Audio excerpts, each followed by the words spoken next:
Chapter 9 श्लोक number 20।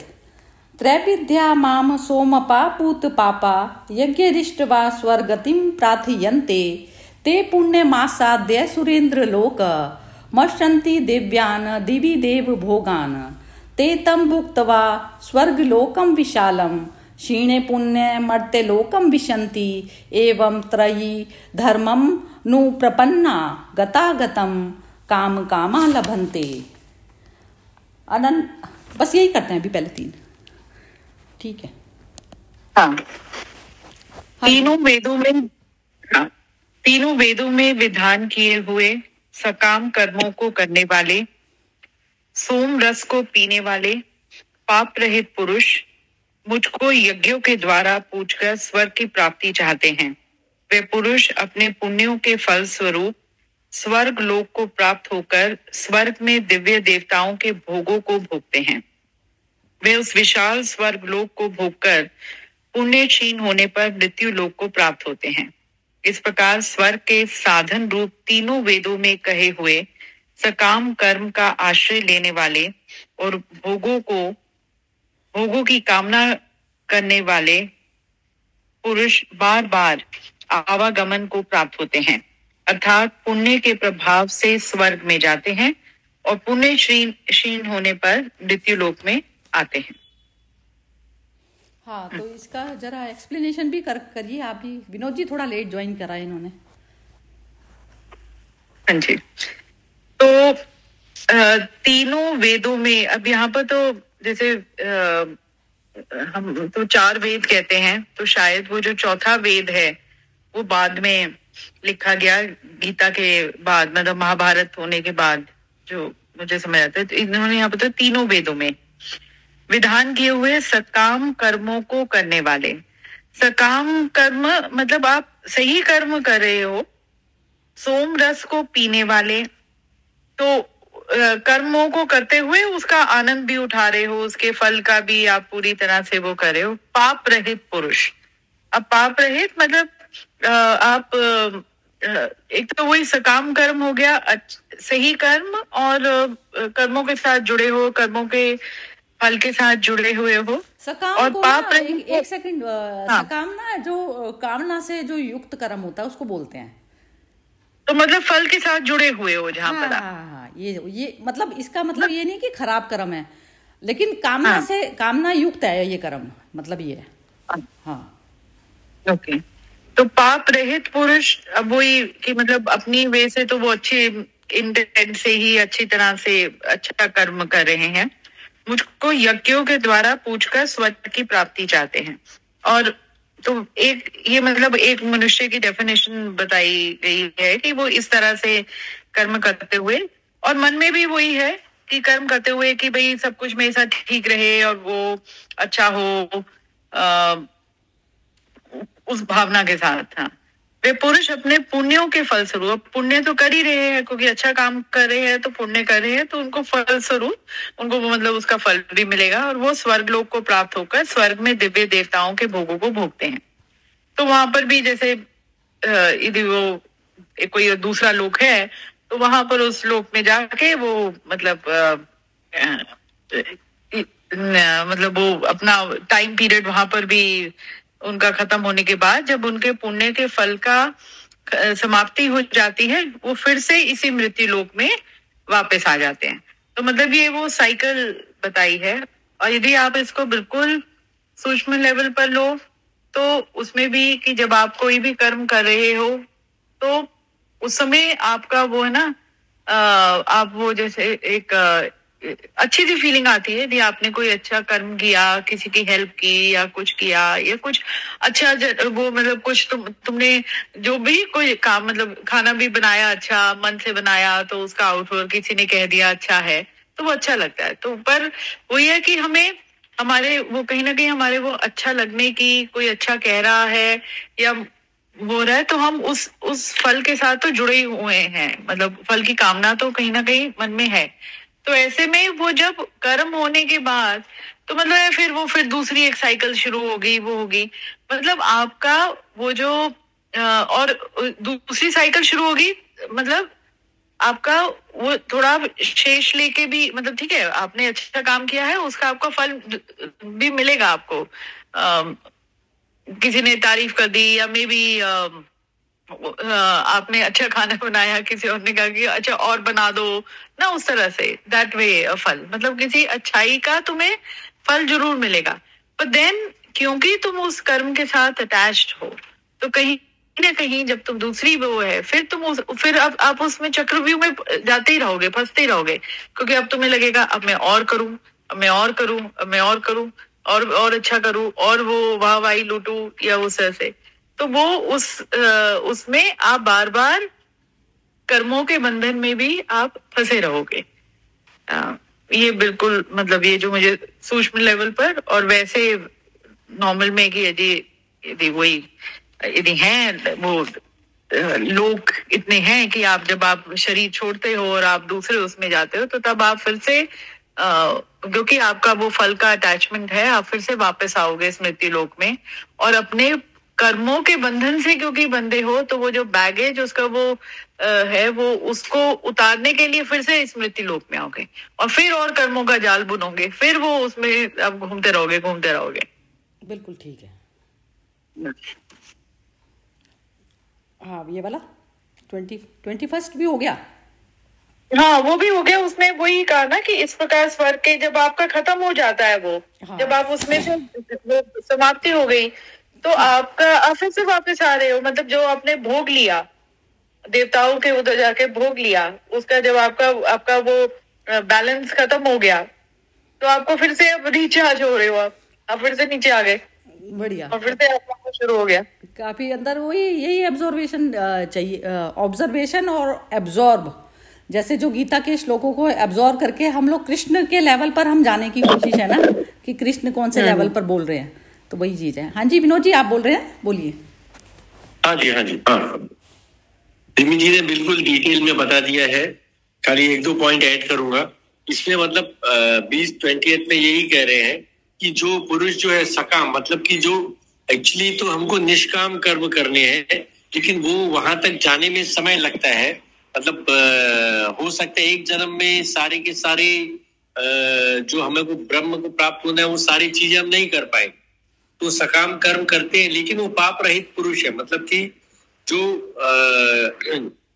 जीवन को जी रहे हैं, लेकिन अभी तक उनका सोमरस और वगैरह जो क्या कहते हैं कि रस ले रहे हैं जीवन का, लेकिन पाप रहित है। मतलब किसी का बुरा नहीं कर रहे, कोई गलत नहीं कर रहे, लेकिन खुद भोग रहे हैं, मतलब जीवन का आनंद पूरी तरह से ले रहे हैं।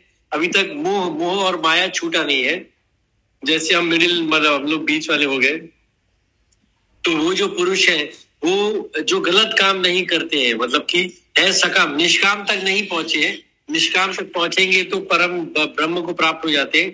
जो निष्काम तक नहीं पहुंचे हैं, सकाम कर्म वाले हैं, लेकिन पाप रहित है, मतलब पाप नहीं कर रहे हैं, भगवान की पूजा वगैरह करते हैं। पूजा वगैरह मतलब कि जो थोड़ा बहुत दान धर्म हो गया, दूसरों की सेवा करना, मतलब पूजा का अर्थ ये नहीं है कि भगवान की पूजा, मतलब कि जो कुछ पुण्य के काम कर रहे हैं, देवताओं से अटैच है, तो वो जो है जब स्वर्ग में, जब मृत्यु के बाद स्वर्ग जाते हैं, मतलब कि वो आनंद लेते हैं जीवन का, लेकिन उनको अभी तक परफेक्शन आया नहीं है, मतलब कि निष्काम कर्म तक पहुंचे नहीं।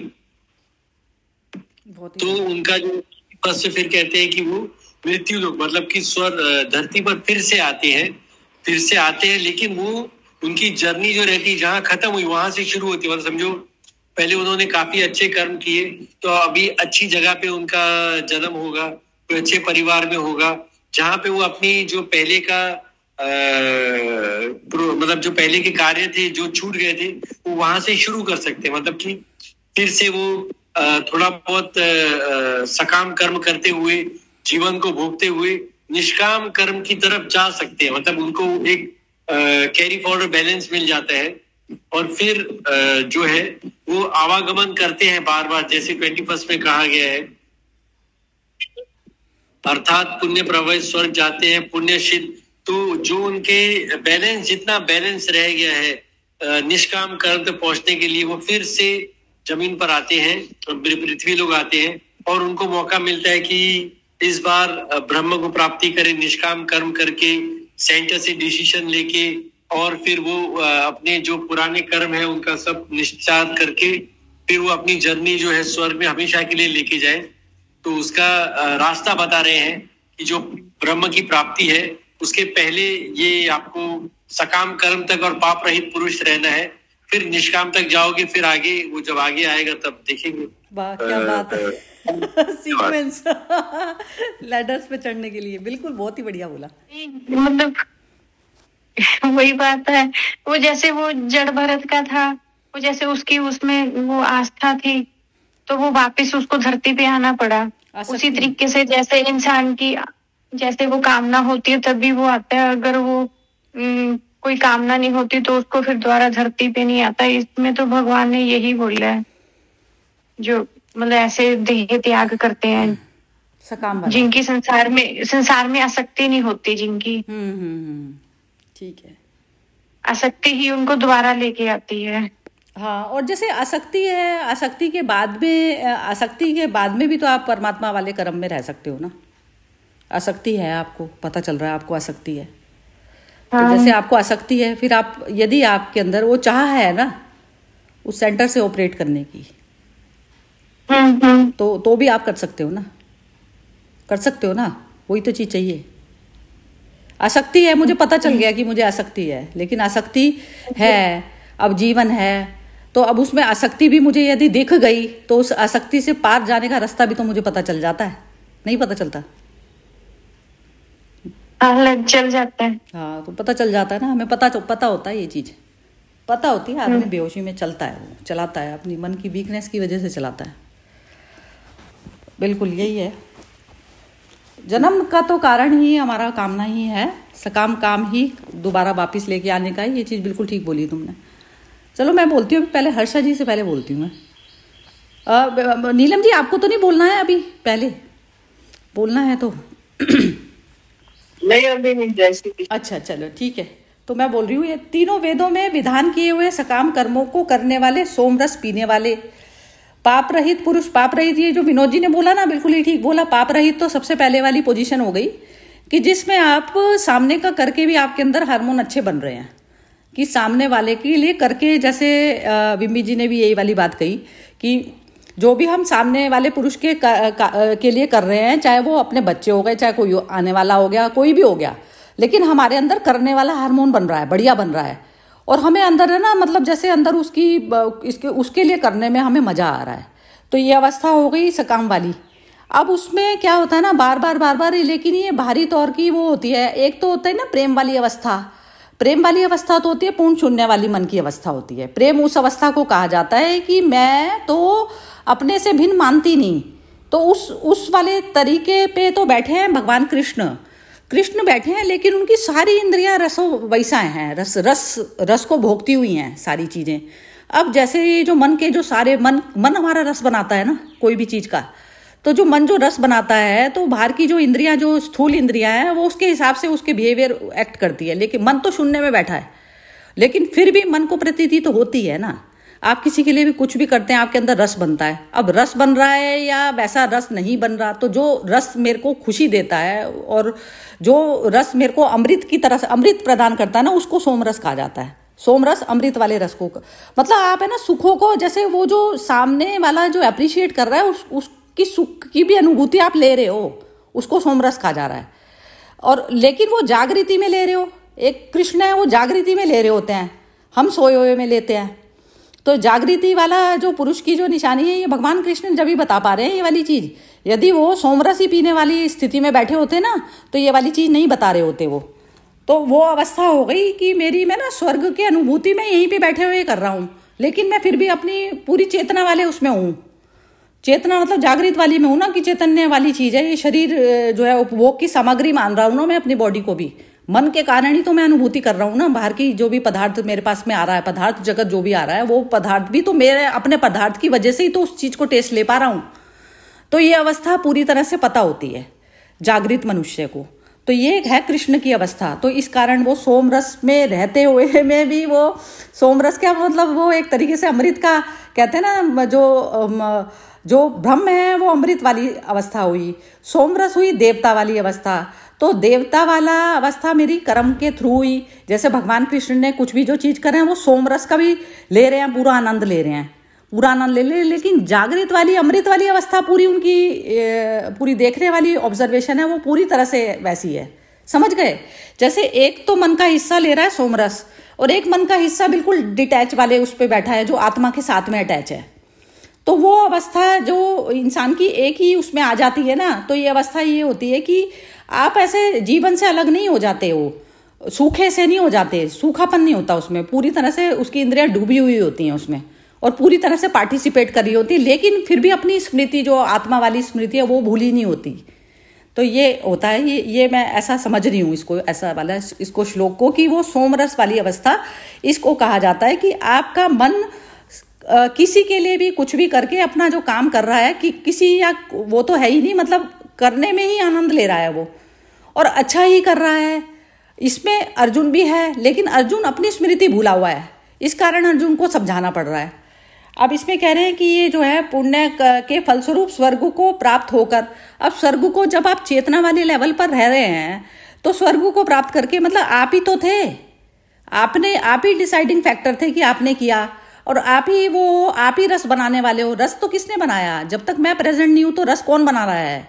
रस मेरा मन बना रहा है ना। तो मेरा मन जो बना रहा है तो मैं जागृत हूं ना, मैं ही तो बता रही हूं इसको कि ये रस है, और मैं ही ये बता रही हूं कि ये नीरस है। तो वो अवस्था मैंने ही तो करी ये चीज, तो वो कॉन्शियस वाला लेवल ये हो जाता है। तो बस इतना ही फर्क होता है।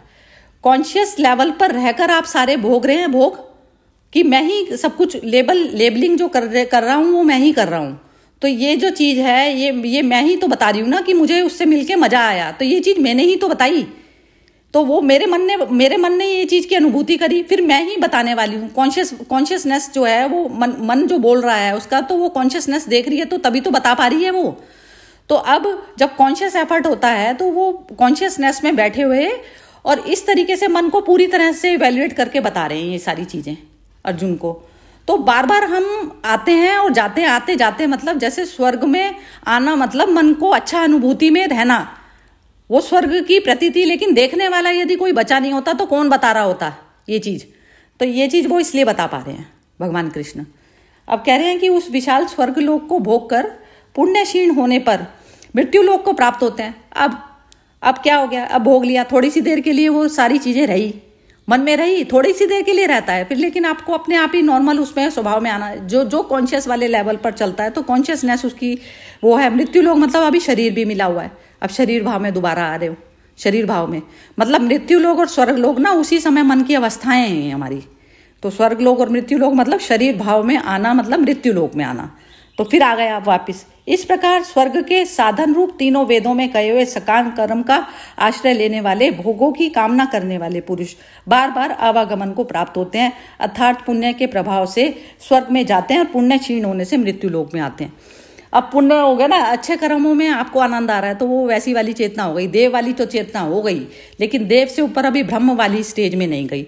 तो वो कह रहे हैं कि बार बार जो भी आप अच्छा करते हो, जब एप्रिसिएशन मिलता है, सब कुछ मिलता है तो आप उसको करते हो, फिर वापस आप मृत्यु लोक में उसमें आ जाते हो। तो इसमें आपको कंटिन्यूसली आपको उस स्टेट में रहना पड़ेगा कि कुछ करोगे, क्योंकि बाहर कारण मौजूद है कि कुछ अच्छा आप करते हो तब आपको उससे जो है अंदर अच्छी अनुभूति होती है। अदरवाइज आप फिर शरीर भाव में रहते हो, शरीर भाव वाला ही तो मनुष्य करेगा ना, अच्छा भी जो करेगा, तो वो वाली अवस्था रहती है। लेकिन ब्रह्म वाली स्टेट क्या होती है? ब्रह्म वाली स्टेट तो होती है कि मैं ही मैं हूं ना बस। तो मैं वाली जो स्टेट रह जाती है तो उसमें तो आप का बाहर का कारण नहीं बचा, कुछ भी अकारण में आप स्थित हो गए। तो वो कृष्ण अकारण में बैठे हैं, इस कारण वो कारण वाली चीज बता रहे हैं ये सारी दोनों श्लोकों में। हाँ जी, अब हर्षा जी बोलेंगी तो अब ये सोनपाल जी को भी समझ आ जाएगा कि ये क्या थे श्लोक। हाँ जी, ये अध्याय 9 के ये चल रहे हैं सोनपाल जी, अध्याय 9 का ये चल रहा है 20th और 21st। हाँ जी हर्षा जी आप बताइए। इतना सुंदर तो बता दिया। अभी मोक्ष के द्वार तो जरा दूर लगता है अभी, क्योंकि आवागमन तो भी रहता है क्योंकि अभी तो सोमरस पीते और वापस आते हैं, कभी स्वार्थी के स्वभाव में आ जाते हैं। तो मुझे एक मदर का कोट था, जब हम लोग पढ़ते थे स्कूल में तो एक लिखा रहता था बोर्ड में हमेशा, on the quality of your aim depends the quality of your life, and the higher the aim, the higher the realization of the divine. तो ये जो है ना, इसमें वेरियस स्टेजेस ही है. हम लोग तो बच्चे थे, ये तो हम लोग को इतना समझ में नहीं आता है. पर अभी जैसे जैसे हमारी जो पुरुषार्थ होती है, मेरा लक्ष्य क्या है, किसके लिए मैं जी रही हूँ, मैं क्यों आई हूँ, और मुझे अभी क्या करना है, मेरा जो एक एक पल को कैसे मैं सार्थक करूं. तो ये तो इतना अच्छा से समझा दिया इसमें, तो कि कितना भी पठन करो, कितना भी हम लोग स्क्रिप्चर्स लर्न करो, जब तक वो सुप्रीम रियलाइजेशन जो अपने आप को अनल कर कर उसको ही देखता है ना, तब तक हम द्वैत में बंधे रहेंगे. द्वैत में बंधे रहेंगे तो आना जाना तो होगा ही, पर जब तक हम वननेस में नहीं आएंगे तब तक ये पुरुषार्थ तो चालू ही है. पर we are not lost, we are now on the track. इतना मुझे तो बहुत विश्वास हो गया है, और यही पुरुषार्थ है हमारे. हम लोग अर्जुन बनकर जरूर सफल हो जाएंगे, क्योंकि कृष्णा हमारे साथी है. बिल्कुल बढ़िया, बहुत ही सुंदर. अच्छा बोला, बहुत बढ़िया बोला. हाँ जी, अब कौन बोलेगा? नीलम जी आप बताइए. जय श्री कृष्णा. ये दोनों श्लोकों में यही बोला है कि जिसको फल का इच्छा रहेगी मन में, वो आवागमन में रहेगा, अच्छे काम करेगा. स्वर्ग मतलब कि दूसरे जन्म में फिर ऐसी जगह जाएगा जहाँ पे फिर अच्छे काम करेगा. और फिर अच्छे काम मतलब यज्ञ, सेवा, सिमरन, सत्संग, उसमें बिजी रहेगा. पर उसको एक कामना रहेगी कि मैं अच्छा काम, अब उसको ये ध्यान रहेगा कि मैं अच्छा काम कर रहा हूँ, मेरे को प्रशंसा मिले, प्रतिष्ठा मिले, और स्वर्ग हमें को मोक्ष मिले. मोक्ष की भी अगर चिंता, अगर इच्छा रहती है, तो आप फिर भी आप शरीर भाव में है इस समय. तो मेनली हमको ध्यान लगाना है अपने सेंटर पे, कि मैं भी जहाँ पे मैं भी डिसॉल्व हो जाऊं. मेरी इच्छा, मैं कौन, मैं अच्छा, मैं बुरा, वो मेरा जीवन आगे क्या आना है, वो सब सोचना भी बंद हो जाए. मैं सिर्फ एक सेंटर में आप उस प्रभु की ही, प्रभु को के ध्यान में रहे. हर वो वाला सेंटर मैं कोशिश कर रही हूँ लगातार. तो अभी शरीर भाव में है हम लोग. शरीर भाव रहेगा, मैं रहेगी, जब तक मैं रहेगी. तो सारा काम ही ये है कि मैं ना, अपने को भी जब आप भुला दोगे तब आप ये आवागमन से अलग हो जाओगे. नहीं तो आप फिर आप अच्छे परिवार में जाओगे. पहली बात मनुष्य योनि में आओगे, फिर अच्छे परिवार में आओगे, अच्छे कर्म करोगे, फिर आप अपने 70, 80, 90 का जितना भी आपका जीवन है वो व्यतीत करके फिर आप ये आवागमन में आते. और जब तक मैं अपने आप को भी भूल जाओ, इतना ध्यान में रहो प्रभु के, अपने आप को भी भूल जाओ, तब जाके आपका ये लक्ष्य जो है वो प्राप्त. जय श्री कृष्ण. हाँ, ये अच्छा बोला, बहुत बढ़िया. इसमें थोड़ा सा एक्सटेंड मैं ये कर रही हूँ कि जैसे जो मैं भाव वाली जो अवस्था है ना, तो मैं भाव वाली जो अवस्था है, तो उसमें जब तक मैं, जैसे हमारा मैं, हम उसमें भी भूले हुए होते हैं. जब हम बहुत ज़्यादा सुख में होते हैं ना, बहुत अति का सुख पड़ा हुआ है हमारे को जीवन में, और हम उस पर बहुत, जैसे कोई पार्टी में एंजॉय कर रहे हैं, तो उस समय हम अपने मैं को भूले हुए होते हैं. तो उस समय एंजॉय हमें आ रहा होता है उस समय. अब ये जो अवस्था, जो वहाँ तक जाने की, जो मर्ज होने की जो अवस्था है ना, तो उसमें क्या हो जाता है कि उसमें आपके लिए, जहाँ पर आपका ना जैसे माइंड खत्म हो गया, कि अपने पराये के भेद खत्म, सब कुछ खत्म. अब शरीर भाव में भी कैसे आना पड़ता है कि शरीर में कोई डिजीज हो गई, कुछ हो गई, तो आप उसमें आते हो, तो उतनी भी आपको बाधा लगने लगती है. तो बाधा भी लग रही है, लेकिन आप कॉन्शियस वाले लेवल पर सोचते हो तो आप शरीर भाव में फिर नहीं रहते. शरीर में कुछ भी चल रही है, उथल पुथल चल रही है, आपको पता तो सब कुछ चल रही है, आप सब कुछ इलाज भी कर रहे हैं, लेकिन आपको अपना रियल स्वरूप तो पता है ना.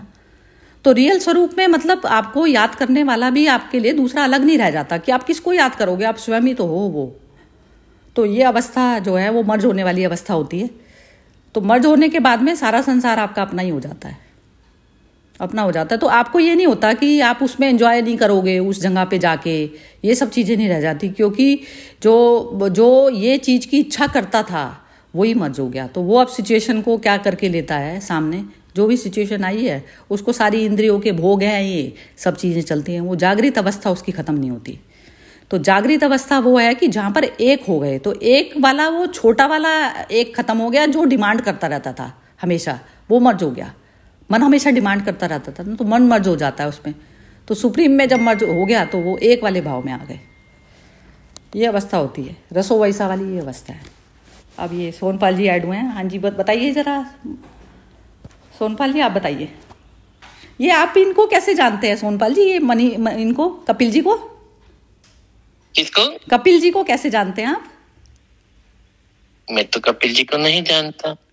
अच्छा, मेरे को ऐसा लगा कि जैसे आपने जो उन्होंने कपिल जी ने जो स्टोरी भेजी हुई थी तो उस पे आपने ऐसा लिखा था, तो मेरे को ऐसा लग तो रहा था, मैंने कहा आपने मजाक ही किया है, तो मुझे ऐसा लगा आप उनको पहले से ही जानते हैं शायद। ऐसे आप मेरे लिए तो देखो, दुनिया के सभी जीव है ना टागोरी मित्र है। मुझे मिले नहीं तो भी मेरे मित्र तो है। बिल्कुल बिल्कुल। देखिए कितने ऊंचे भाव हैं आपके। पिंजरे से एक पंखी को अभी निकाल के आया हूँ। पिंजरे से एक पंखी को अभी निकाल के आया हूँ। अभी वो पंखी में से पिंजरा निकालना है। बहुत ही बढ़िया बोला आपने। बस यही है कि जो पुण्य जबरदस्त एक लोहे की जंजीर है और एक सोने की जंजीर है। लेकिन ये सब ज्ञान की बातें है ना, उससे अभी मुझे थोड़ा वो अंदर से एक प्रकार का छटपटाहट होने लगा है। मुझे बस अनुभव चाहिए पूरे दिन में, और ये शरीर में रहते हुए वो आत्मा वाले अनुभव हो सकता है, जैसे जनक जी को हुआ, विदुर जी को हुआ। बस तो अभी मैं थोड़ा उतावला बनाऊं कि मुझे यही जन्म में इस शरीर के साथ सतत आत्मा अनुभूति मेरी वो हो कैसे रहे, वो आपको हो जाएगी। ये चीज का मैं बता रही हूँ आपको, क्योंकि आपकी जो कमेंट है ना वो आपको 100% होगी, क्योंकि आपकी क्रेविंग है। हम जो क्रेव करते हैं वो मिलता ही मिलता है हमें। मेरी भी अभी उतावल का लेवल है ना थोड़ा बढ़ने लगा है। हाँ, तो ये क्रेविंग हमारी ऐसी चटपटाट हो जाए मछली की तरह, जैसे मछली से पानी को निकाल के बाहर छटपटाती है ना मछली, ये क्रेविंग। क्योंकि अनुभव के बिना ज्ञान है ना थोड़ा शुष्क लगने लगता है, वो अंदर से अपने आप को एक बेईमानी जैसा लगता है। बिल्कुल बिल्कुल ठीक कह रहे हैं आप। बिल्कुल मेरी यही वाली दशा थी सोनपाल जी, यही वाली अवस्था थी दिन रात मतलब यही दशा थी। छटपटाहट इतनी जबरदस्त थी, बहुत ज्यादा, मतलब ऐसा था वो बता नहीं सकते। मतलब दिन रात जैसे हराम थे सारे दिन क्या रात की आंख है ना, चमड़े की आंख ना जैसे खुली रहती थी सारी रात भर, तो वो अनुभूति उसमें नहीं आई थी, अंदर में अपनी अनुभूति नहीं आई थी। तो अनुभूति नहीं आती जब तक छटपटाता रहता, क्योंकि संसारिक उसमें तो वो जो चीजों में वो खत्म हो जाता है ना।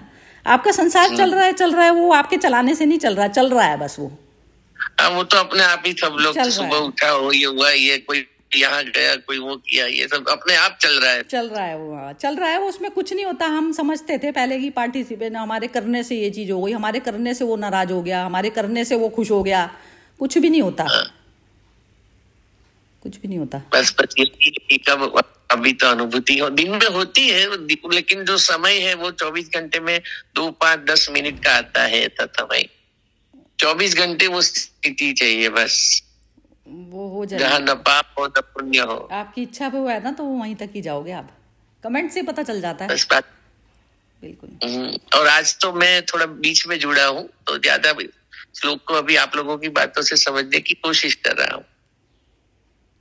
नहीं तो वो नहीं है ना, वो थोड़ा सा भी वो होता है, वो तो आप उसमें तो मंथन आपका चल ही रहा है ना, तो वो तो आपको इतना सा जैसे कहते हैं ना, वो इतना से का पता लास्ट का तो आप तो हल्का सा भी सुन लोगे ना, मतलब क्या बोलेंगे उसको, जैसे नहीं वो फायदा तो होता ही है, फायदा राई मात्र, क्योंकि अभी वो अवस्था नहीं आई ना आपकी, जो कह रहे हैं ना आप, वो रसो वैसा वाली जो पूर्ण 24 आवर्स रहे। 24 आवर्स तो नहीं रहती, शरीर में रहते हो तो वो बाहर की चीजें आती हैं बार बार, लेकिन है ना ये संसारिक चीजों में आपका ना, जैसे ये चीज होती है ना, जैसे आपका दो खाने के बाद, 4 खाने के बाद में खाने से जैसे तृप्ति हो गई, फिर उसके बाद में आपको जैसे ऐसी अवस्था हो जाती है, आपको जबरदस्ती कोई करा जाए, कितना ही बढ़िया क्रेविंग वाला फूड क्यों ना हो, लेकिन आप नहीं देखते हो उसकी तरफ, तो ऐसे हो जाता है ना जैसे हमारी पीठ ही मुड़ गई उसकी तरफ से, खाने की तरफ से मुड़ गई। तो अब मुझसे मत पूछना, अब मतलब खाने के बाद मुड़ती है वो नहीं, खाने के बाद भी मुड़ी कोई बात नहीं है,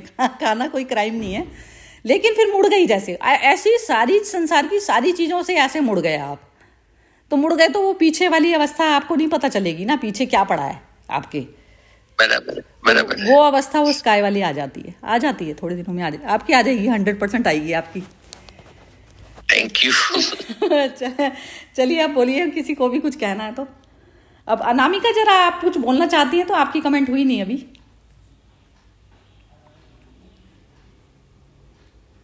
नहीं सरिता जी, आज कुछ बोलना ही नहीं है। अच्छा ठीक है, कोई बात नहीं। और कौन बोलना चाहता है? बिम्मी, विनोद जी? अच्छा हर्षा जी बोलना चाह रही है?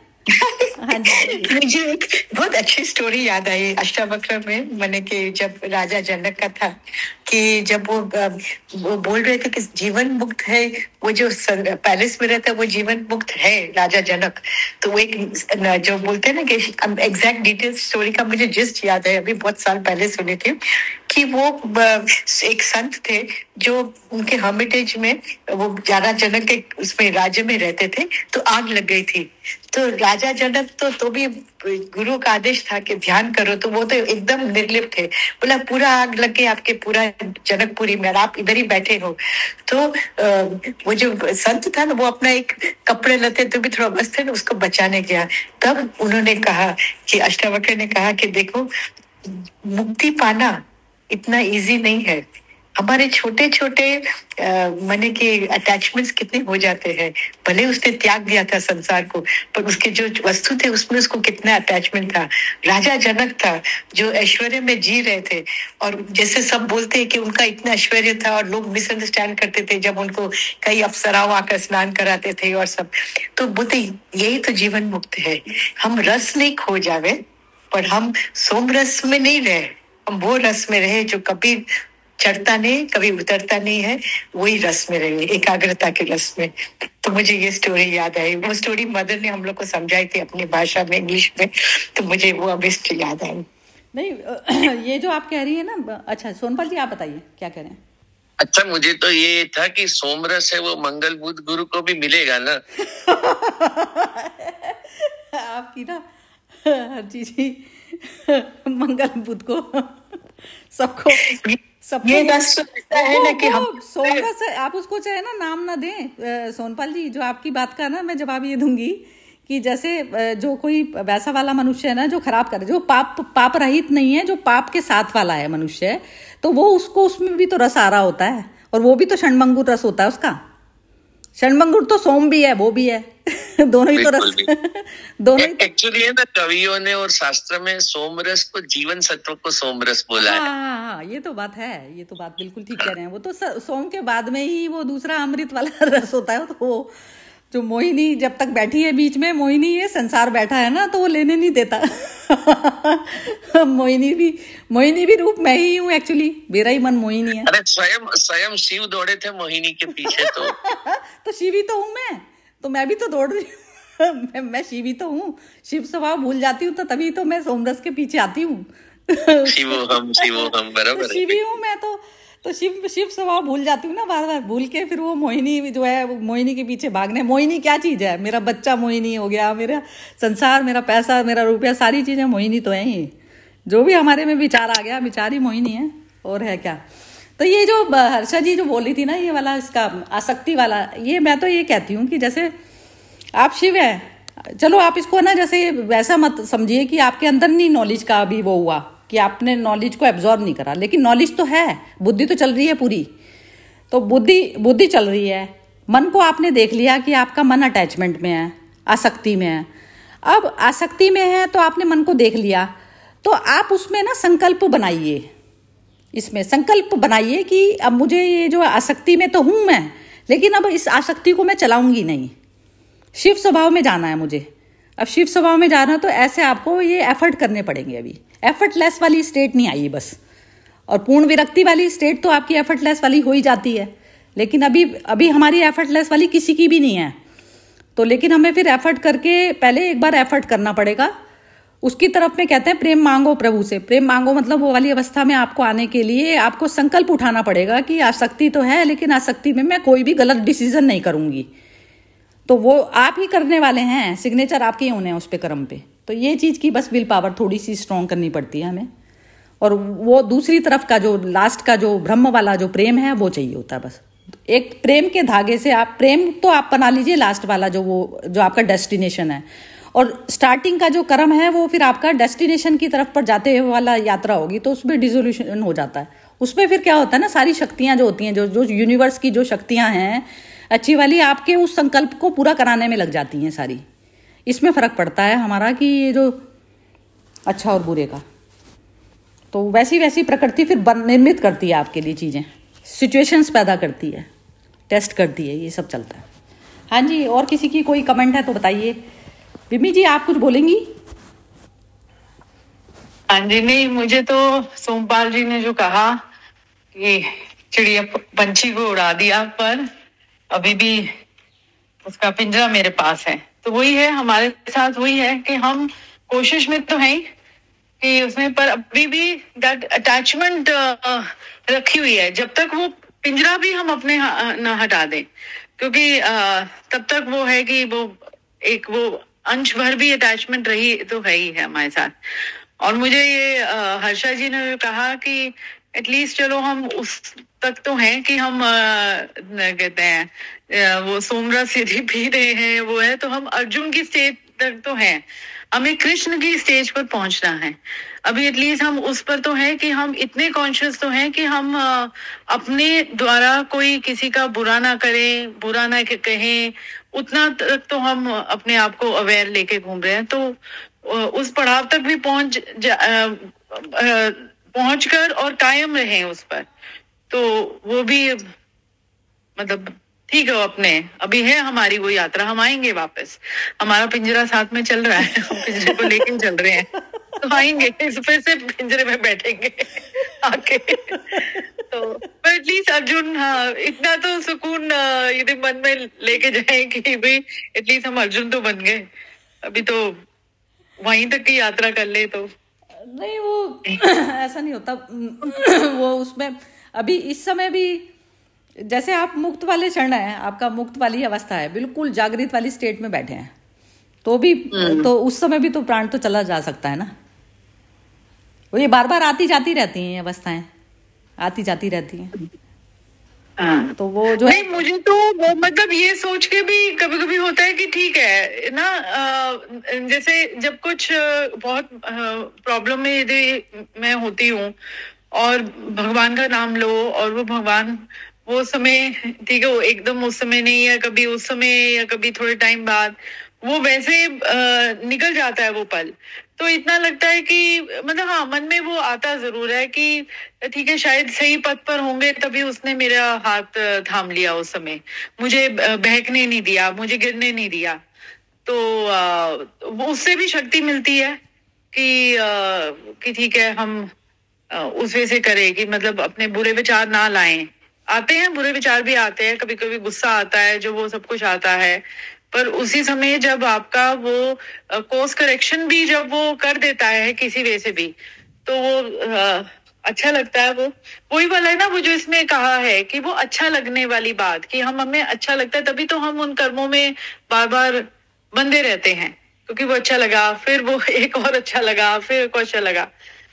और वो भी है, वो है, पर मुझे लगता है कि कहीं ना कहीं वो अच्छा लगना ही अपने को एक और ऊर्जा तो पक्का मिलती है कि जब तुम किसी का अच्छा करते हो और उसके बदले वो भगवान जिस रूप में भी तुम्हें तुम्हारा वो अच्छा कर देता है, ये तुम्हें निकाल देता है उस भंवर से, तो तुमको अच्छा ही लगता है। वो है मतलब अच्छा लगने वाली आसक्ति तो चल रही है अभी भी। हाँ, तो उसमें ये थोड़ी सी इतनी अवेयरनेस और बढ़ जाए ना, जैसे कि जो भी कुछ, जैसे मैं जो भी भाव बना रही हूँ ना, तो वो मेरे को अच्छा लग रहा है, मैंने अच्छा होने की वजह से मेरे अपने आप बन रहे हैं ये चीज। बस जिस समय ये चीज की जागृति आ जाती है, तो आपका वो बाहरी कारण खत्म हो जाता है। नहीं, पर उसने जो मेरी हेल्प कर दी, मतलब तो उसने मुझे और वो कर दिया ना, मतलब मुझे और अच्छा कर्म करने के लिए भी तो एक तरह का एक और राह दे दी, एक और उकसा दिया मुझे कि तू अच्छा कर्म कर। तो वो भी उस वजह से अच्छा ही है, यदि मैं उसने मुझे भटकने नहीं दिया बुरी तरफ, और मुझे उसने कहा कि नहीं ये ठीक है, तू वो कर। तो मुझे जब उसने रिवॉर्ड दे दिया एक तरह का, क्योंकि अब वो है कि हम अभी उस स्टेज पर नहीं पहुंचे कि जहां पर मैं अभी एकदम रिवॉर्ड से निकल आई हूँ। वो आता है जब मेरे साथ कुछ अच्छा हो जाता है, तो आप उसको वो कहो कि एक शुक्राना वाली बात कहो, वो आती है मन में कि भाई बहुत शुक्राना कि तूने मुझे इससे बाहर निकाल दिया और वो कर दिया। मतलब समर्पण, शुक्राना, पर मन में तो अच्छा लग ही रहा होता है कि मेरे साथ अच्छा हो गया। मतलब वो सब कुछ साथ साथ चल रहा है। वो तो जो अच्छा लगना है ना, वो तो होना ही चाहिए। मैं तो अभी वो जो कल इन्होंने पूर्णिमा जी ने कुछ लिखा था ना, तो उसमें वो कह रही थी बुद्ध, मैं तो कहती हूँ वो जो सूखापन होता है, ये सूखापन होता है कि आपने ना अच्छा भी लगा, आप उसको जो है वो रिकग्नाइज भी नहीं कर रहे, तो ये तो सूखापन हो गया ना कि आप तो उससे अटैच नहीं रहोगे, डिटैच रहोगे। ये नहीं होती बात। आप सामने वाला जिसके कारण रस बना, बस जागृति उस अवस्था का नाम है कि जो सामने जिसके कारण रस बना वो भी कारण में ही था, मतलब मैं वही मेरे रूप में दूसरा आके खड़ा है सामने। बस सिर्फ ये वाली जागृति उस समय हो जाए, ये चीज जागृति, बस इस चीज को साक्षी भाव कहा जाता है कि जिस उस समय में मेरे को पता रह जाए कि ये चीज जो है, क्योंकि वही से कभी मेरे को वो भी आ सकता है ना, क्रिटिसिज्म भी आ सकता है उसी वाले मनुष्य से, तो वो क्रिटिसिज्म भी तो फिर वो उसी का ही तो रिवार्ड होगा ना। ब्रह्म से ही तो आ रहा है ना, क्रिटिसिज्म भी आ रहा है। तो बात वो बस वो जो पूर्ण दुख से मुक्ति, बात ये नहीं है कि उसको आपको रस को लो मत, रस तो लोगे ही आप, तो हर चीज आप, मन तो हर चीजों में घूमेगा ही, मन को थोड़ी ना सूखा करना है, मन तो पूरा लेगा ही, क्रिटिसिज्म से परेशान भी होगा, लेकिन फिर भी मेरे को ये जागृति रही नहीं है, सामने जो खड़ा है ये ब्रह्मी है। अभी क्रिटिसिज्म मिला है तो कुछ देखना है मेरे को इस काम में, कहाँ पर क्या क्रिटिसिज्म भी महसूस मुझे किस लिए हुआ कि कहीं ना कहीं मैंने अच्छे की भावना कामना करी थी, तो जो है ये चीज इसलिए क्रिटिसिज्म। तो इसमें आपको आत्ममंथन करने का समय मिल जाता है, ये मैं कहना चाह रही हूँ। तो जागृति उस अवस्था का नाम हुआ कि साक्षी भाव वाला जो अवस्था थी ना, वो पूरी तरह से आप देखने वाले में बने रहे और फिर आपने मन की ये सारी चीजों को देखा, अनुभूति करी। पूरी अनुभूति के बाद ही तो निचोड़ निकलेगा, इतनी तली तक तो जाना ही पड़ेगा। तो तब आपका जो निकला वो अमृत निकल के आया। अमृत क्या चीज थी? अमृत तो साक्षी था, खुद ही स्वयं साक्षी था, देखने वाला। ये है। ऐसे मेरे को तो किसी भी काम में पार्टिसिपेशन से तो बिल्कुल भी बुरा लगता ही नहीं है। मतलब पार्टिसिपेशन तो होना ही चाहिए, बिना पार्टिसिपेशन के तो हम कर ही नहीं सकते कोई भी चीज। पार्टिसिपेशन, पूरी पार्टी आपने करी है, लाइव तरीके से आपने अटेंड करी है, हर मूवमेंट को आप लाइवली अटेंड करो, ये मतलब है कहने का कि ये मूवमेंट जो आया है उसमें पूरी तरह से उसमें अपनी फ्लावर तरीके से होकर करो आप उसको, चीज को पूरी अनुभूति लो उसकी अच्छी तरीके से। उससे परहेज थोड़ी ना करना है जो मूवमेंट सामने आया है। मैं तो वो वाले वैराग्य में तो मेरा नाम का भी बिलीव नहीं है बिल्कुल भी। तो जिंदगी मरे हुए वाली जिंदगी जी रहे हो, मतलब जो पूर्ण वैराग्य वाली वो नहीं होती। मरा जो इंसान पूर्ण वैराग्य अनासक्ति योग में स्थित है, वही आसक्ति वाली और विरक्ति दोनों को अटेंड कर पाता है आराम से, ये मतलब है कहने का। चलिए, मैंने तो अपने हिसाब से तो एक्सप्लेन कर दिया। बाकी अब ये सोनपाल जी की लास्ट कमेंट सुनते हैं, जरा मजेदार बोलते हैं बड़ा। हाँ जी सोनपाल। नहीं, बिल्कुल ठीक जा रहे हो, बिल्कुल ठीक है, बढ़िया है, बिल्कुल आपको सुन के निशब्द हो। अच्छा चलो, आपने वो मोहर लगा दी तो वो मतलब ऐसा हो जाता है मन में, जैसे मेरे भी अंदर वो बन गया सोमरस। सोमरस बन गया। सोनपाल जी सोमरस बना देते हैं आप हमेशा। चलिए और कुछ सोनपाल जी हाँ सोनपाल जी हाँ जी। अभी एक तो होप जागृत हो गई कि एक दिन तो पिंजरा भी छूट जाएगा। बिल्कुल बिल्कुल बिल्कुल बिल्कुल।